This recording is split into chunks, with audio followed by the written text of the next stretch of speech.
Bonjour mes amis. Notre verset de référence pour cette étude se situe dans 1 Jean 2, 29. Vous savez que Christ est juste.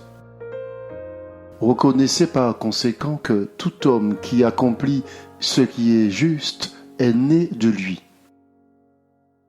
À partir de ce verset, mes amis, nous allons tenter de comprendre ce que représente la justice ou le juste pour notre Seigneur.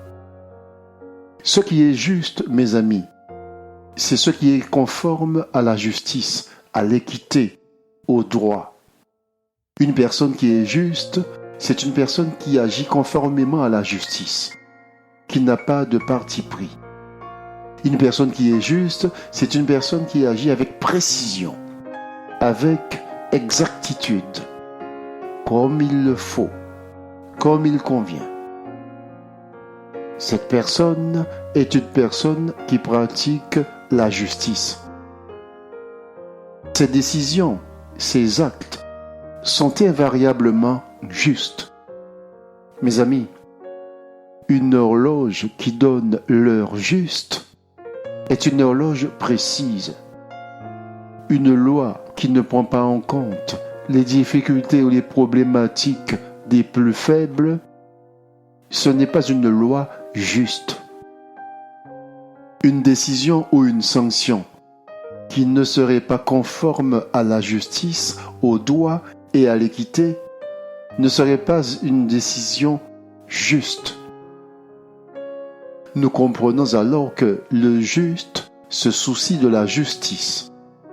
Notre Seigneur Jésus-Christ est juste parce que ses actions, ses décisions sont justes et équitables. Il ne fait pas de favoritisme. Lisons. Psaume 89, 15. La justice et le droit forment la base de son trône. La bonté et la vérité sont devant toi. Voilà pourquoi, mes amis, il est écrit Jésus-Christ, le juste. Mes amis, ce qui fait que la compréhension de la justice divine nous échappe, c'est que nous avons tendance à confondre être juste et être irréprochable. Ce n'est pas la même chose. Jésus nous invite à clarifier la chose afin de comprendre et de saisir ce qu'est le juste à ses yeux. Il faut aussi comprendre le juste dans sa globalité, dans toute l'étendue de sa signification. Rien ne doit être oublié dans la définition du juste. Quand on est juste au sens de l'Église en majuscule, on ne cherche pas forcément à posséder ni plus, ni beaucoup, mais juste ce qu'il nous faut. Quand on est juste, on ne déploie pas toute son énergie à doubler son salaire. On accepte de gagner juste ce qu'il nous faut. On ne cherche pas à se noyer dans le confort matériel. On se contente juste de ce dont on a besoin. On est juste. Et on n'envie pas celui qui a une autre place que nous. On reste juste à notre place. Notre place nous suffit. Voyez-vous, mes amis, être juste, c'est aussi tout cela. Jésus-Christ nous a dit « Soyez mes imitateurs ». Sur le plan matériel, Jésus n'était pas comblé à satiété. Il n'avait même pas de domicile. Il est né dans une étable. Il s'est contenté de ce dont il avait besoin, juste cela. Cette vigilance nous met à l'abri de la convoitise, de la concurrence, de la jalousie. Mais il est évident, mes amis, que nous ne pouvons pas ignorer l'aspect moral du juste. Voici ce qu'il nous dit. 1 Corinthiens 4:4. Car, bien que je n'ai rien à me reprocher, cela ne fait pas de moi un juste. Celui qui me juge, c'est le Seigneur.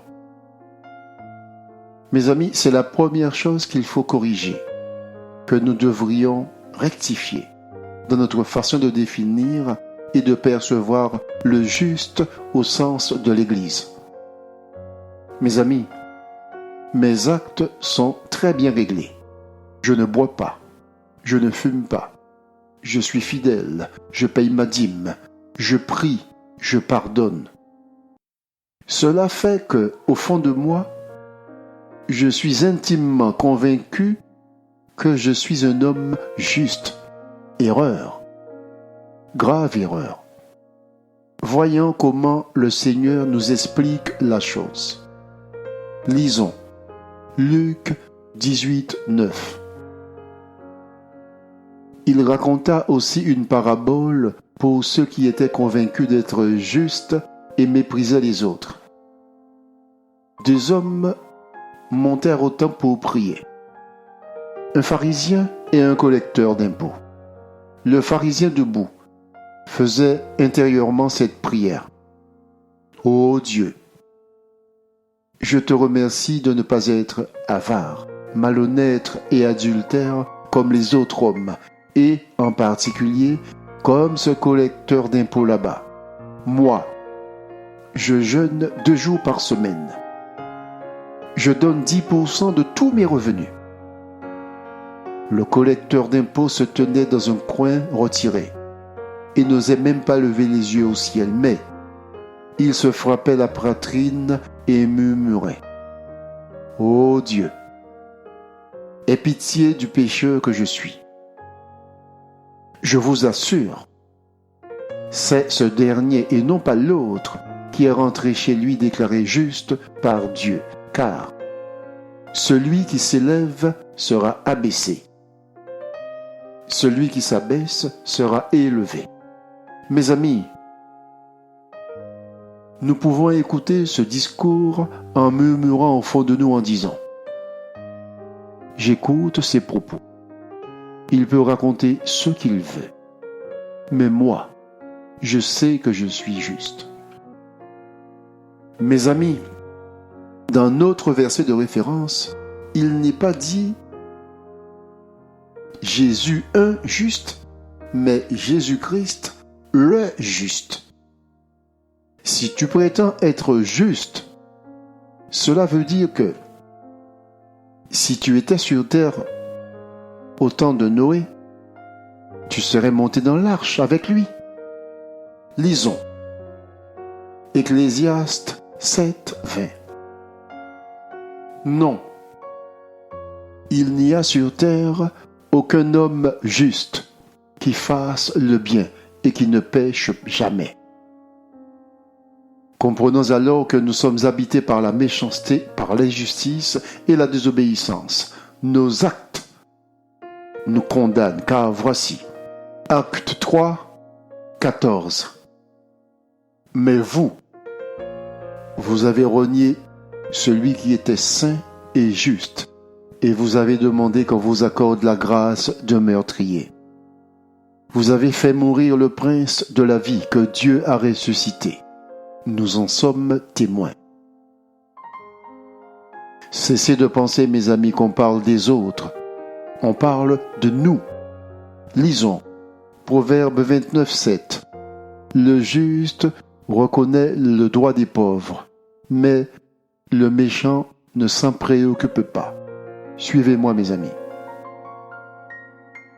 Posez-vous quelques questions et répondez-vous à vous-même. Est-ce que les hommes de l'institution judiciaire sont toujours justes et rendent une justice équitable? Posez-vous la question. Si vous me répondez oui, alors Dites-moi pourquoi a-t-on décapité Galilée? Pourquoi nos prisons regorgent d'innocents? Pourquoi avons-nous agi de la sorte dans les versets suivants? Lisons. Jacques 5, 6.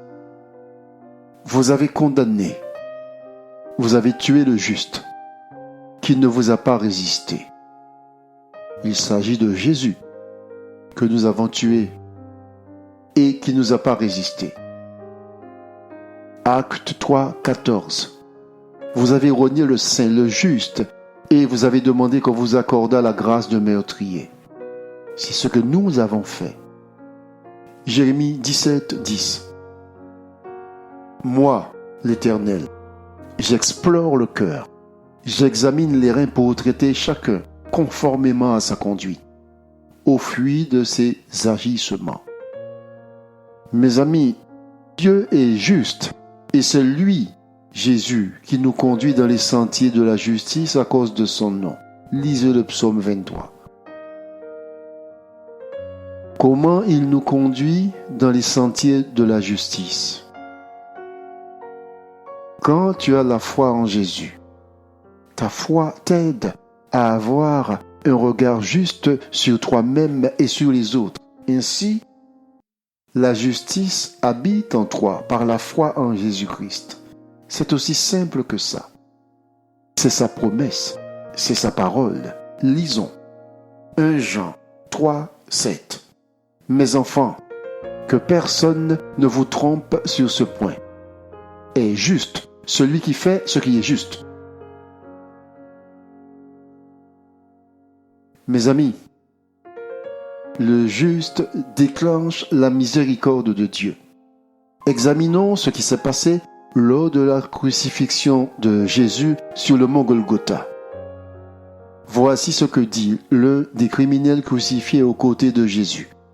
Et voici la réponse de Jésus. Lisons. Luc 23, 41. Pour nous, ce n'est que justice. Nous payons pour ce que nous avons fait. Mais celui-là n'a rien fait de mal. Puis il ajouta. Jésus, souviens-toi de moi quand tu viendras régner. Et Jésus lui répondit. Vraiment, je te l'assure, aujourd'hui même, tu seras avec moi dans le paradis. Mes amis, observez ceci. Il ne vous a pas échappé que ce criminel croyait en Jésus, car il a dit au Seigneur, quand tu viendras régner. Par conséquent, il démontre qu'il a foi en Jésus. Le fait qu'il ait foi en Jésus fait de lui un juste, car en disant ceci à Jésus, il le reconnaît comme fils de Dieu. Il ne faut pas laisser tomber par terre une seule miette de nourriture.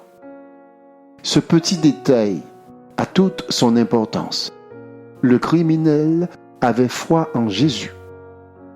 Notre Seigneur est celui qui sonde les cœurs. Il nous dit que nous n'avons pas de justice en nous, car nous trichons, nous faisons semblant. Nous bénissons avec nos lèvres, alors que, dans notre cœur, nous maudissons. Lisons. Luc 16, 15. Mais il leur dit, vous êtes des gens qui veulent se faire passer pour justes aux yeux de tout le monde, mais Dieu connaît le fond de votre cœur. Ce qui est en haute estime parmi les hommes, Dieu l'a en horreur. Mes amis, c'est précisément pour nous soigner de ces plaies et pour nous délivrer qu'il est venu. Lisons Luc 5, 32. Ce ne sont pas des justes, mais des pécheurs que je suis venu appeler à changer de vie. Mes amis, j'ai envie de dire, ouf, tout n'est pas perdu. De là, mes amis, connaissons que nous sommes pécheurs, nous valorisons et nous rentabilisons le sacrifice de Jésus notre Sauveur. En nous appuyant sur la foi qu'il nous a donnée, nous ne pouvons que le remercier et glorifier son saint nom. On ne peut pas être déclaré juste sans avoir la foi en Jésus-Christ. Cela n'est pas possible, mes amis. C'est la foi en Jésus qui procure la justice. Touchez donc à cela. Lisons Romains 3, 22. Dieu déclare les hommes justes par leur foi en Jésus-Christ. Et cela s'applique à tous ceux qui croient. Car il n'y a pas de différence entre les hommes. Tous ont péché en effet et sont privés de la glorieuse présence de Dieu. Et ils sont déclarés justes par sa grâce. C'est un don que Dieu leur fait par le moyen de la délivrance apportée par Jésus-Christ. Mon ami, quand tu es accroché à Jésus par la foi, Christ devient ta justice. Alors, la grâce prend toute son efficacité. Là encore, c'est une promesse que le Seigneur nous a faite. Il ne peut pas nous mentir. Il n'est pas un homme pour mentir. Il est vérité. Il nous promet que, lisons, Proverbe 11, 8, le juste est délivré de la détresse et le méchant prend sa place. Proverbe 21, 3, la pratique de la justice et l'équité. Voilà ce que l'Éternel préfère au sacrifice. Face à de telles promesses, mes amis, comment ne pas tenter de pratiquer la justice par la foi en Jésus-Christ? Le Seigneur nous a donné des garanties. Nous avons souscrit une assurance car il l'a déclaré. Nous pouvons agir sans crainte. Même quand notre ciel s'obscurcit, le doute ne devrait jamais s'emparer de nous, car, lisons, Psaume 34, 20. Le malheur atteint souvent le juste, mais l'Éternel l'en délivre toujours. Mon ami, tu ne peux pas être juste sans la foi en Jésus-Christ. N'essaie pas. Tu vas te mentir à toi-même et aux autres. Tu vas te flatter à tes propres yeux, car notre Créateur n'aurait pas détruit Sodome s'il avait trouvé seulement 10 justes. Genèse 18, 32. Abraham dit « Que mon Seigneur ne se mette pas en colère, et je parlerai une dernière fois. Peut-être ne s'y trouvera-t-il que 10 justes. » Et Dieu dit « À cause de ces 10, je ne détruirai pas Sodome. » Mon ami, interroge-toi et réponds-toi à toi-même. Si tu avais habité Sodome, Dieu aurait détruit Sodome ou pas? Que Dieu vous bénisse.